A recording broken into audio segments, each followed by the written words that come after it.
So, ito talaga yung rules na. Saan na lang ako?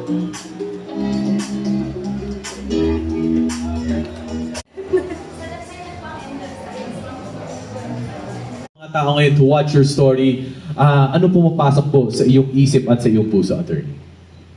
Kinakabahan ako ngayon, pero at the same time, I'm very excited to share the story, not just here sa mga pumunta dito, but also sa lahat ng nakapanood na because it's already out, I think, sa mga GCash platform online. So lahat ng may access sa internet. It's an honor and a pleasure to share my stories with all of you guys. And as I mentioned earlier on top of the program, lahat tayo may pinagdadaanan, di ba? Kahit sino pa tayo sa mundo, we all have our struggles, whether in the past or currently meron po tayong pinagdadaanan. And I hope that your story will serve as an inspiration to our friends today. At syempre, marami po tayong katanungan. Mamaya po magkakaroon po tayo ng kwentuhan and conversation with Attorney Sheila. But for now, Attorney, may I please ask you to do the honor of officially sharing your story with us. Thank you, Migs, and good afternoon to everyone once again. Sobrang laki po ng aking pasasalamat sa GCash and sa Fuse sa pagkakataong ito para mabigyan ng bigger platform ang story ko at maibahagi ko po sa mas maraming tao. Dahil sa libo-libo, sa milyon-milyong user ng GCash at sa sobrang daming user ng GLoan, ako po yung naimbitahan ngayon para magkwento.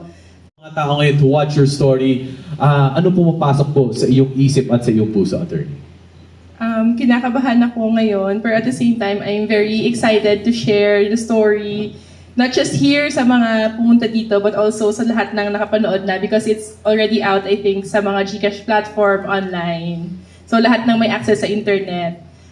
It's an honor and a pleasure to share my stories with all of you guys. And as I mentioned earlier on top of the program, lahat tayo may pinagdadaanan, di ba? Kahit sino pa tayo sa mundo, we all have our struggles, whether in the past or currently meron po tayong pinagdadaanan. And I hope that your story will serve as an inspiration to our friends today. At syempre, marami po tayong katanungan. Mamaya po magkakaroon po tayo ng kwentuhan and conversation with Attorney Sheila. But for now, Attorney, may I please ask you to do the honor of officially sharing your story with us.